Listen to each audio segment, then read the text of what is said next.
Hi there, I'm Timothy Linsdau, a video producer, a Christian, and a nature lover. Um, did you know that your flowers are listening? They can actually hear.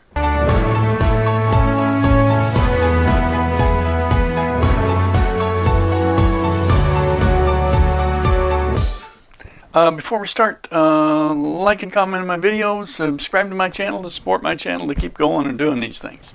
Yes, this amazing research they've been doing on flowers have ears. The botanists have known for decades that plants aren't just static entities that simply photosynthesize and reproduce. Plants read the living world around them with an incredible display of clearly designed sensory features that continues to amaze science. And that, of course, starts our debate. Let me put my flower in a conspicuous spot. The budding field of what one would... that's kind of a humorous statement there, isn't it?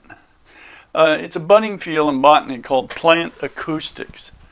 In 2019, it was discovered that plants can actually sense and respond to the frequency of bee wing vibration.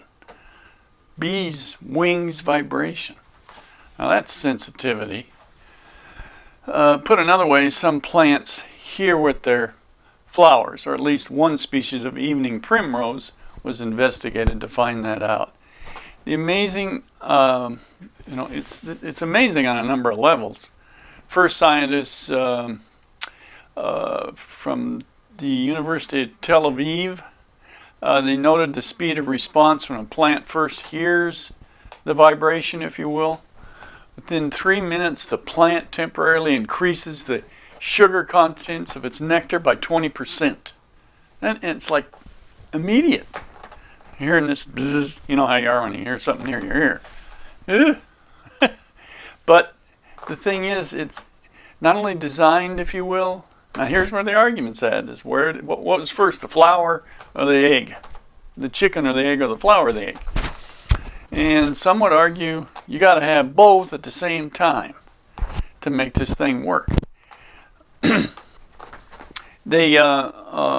plants have the ability, at least the ones they're studying, had the ability to distinguish between other noises, which is all kinds of other noises, wind for an example. They were able to distinguish between the wind and the bee sound. Now, I guess you would say popular science would like to say that the bees and the flowers and the bees have evolved together in this cooperative idea to help each other. Okay, but the problem is we look in nature and we dig into the fossil record, we still see flowers are flowers, we still see bees are bees. Where's this stacked up link at? Can't find it. But anyway, this team used lasers to discover that flower petals act very much like a satellite dish. And I think you've noticed that that's how a flower looks. The primrose that they were working on, it acts like ears which pulsate when the sound of the waves reach the specific frequency produced by the bee wings. Most research needs to be done to determine where exactly this channeled sound goes. Well, gotta go somewhere. But they call this new field phytoacoustics. Now you kids out there, there's so many things available for you to do today. Get out in the world, tell your folks you want to get outside and do some things, go to the park, go to the country, join the Cub Scouts and go do your nature badge on flowers or something like that. And there's a field now called phytoacoustics, and it's how do flowers hear? You find something you really like to do, get out there and do it. There's just tons of stuff out there. Now there's always an argument, and there always will be, on where and how the flowers and the bees came from. And that's what I said earlier, that evolutionists are saying over many, many time, deep time, we're talking millions of years, these two life forms developed this communication over time. But the evidence shows, and we need to question the popular science of the day. We need to question now about the flower and the egg. And the reason we need to question it again, there's no fossil evidence for this evolution. This cooperation, that's saying that this is built into them. They're designed with this. I know that's so hard for evolutionists to take. And the reason is that if you reject that this unbelievable power could create something, then only time could create it, but we don't have any evidence for it. We don't have evidence that it's happening now. You will see adaptation, no doubt about that, but you don't see those fossil records. Because there are flower fossils of all kinds, but they're complete with ears. And somehow they hear. Whether those petals are just reacting to the sound pressure waves that are formed from the bee's wings. I studied a little bit of sound pressure waves as in audio engineering, and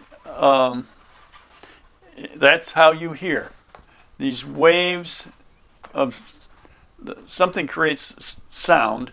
It creates these waves in the air, and those waves come in and they strike your eardrum and through the little bones in your ear and into the cochlea, and the little hairs interpret it, and that's how you hear sound. The flowers might not hear it the same way, but it talks about this resonance on the petals with their ability to hear. So it kind of acts, I suppose, like a beer, like an eardrum.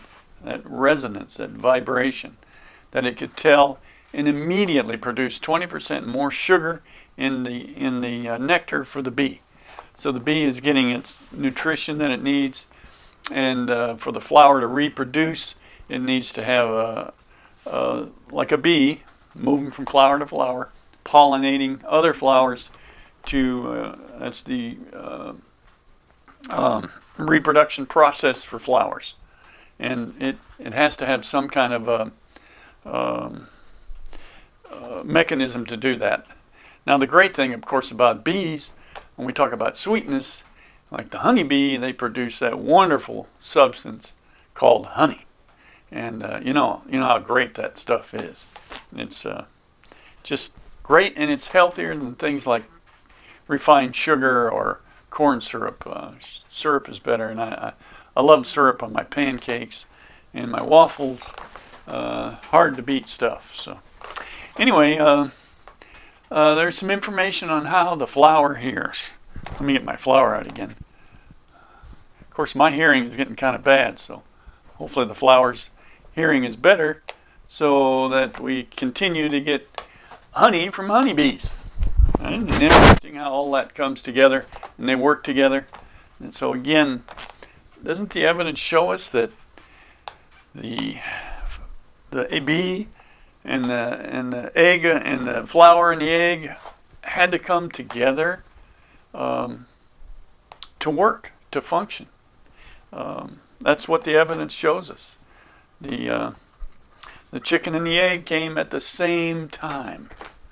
That's how it worked. Now, what would make that happen? What would have the power to make that happen? Think about that. Think about that evidence. Hey, like and comment on my video, subscribe to my channel to support my channel to keep this going.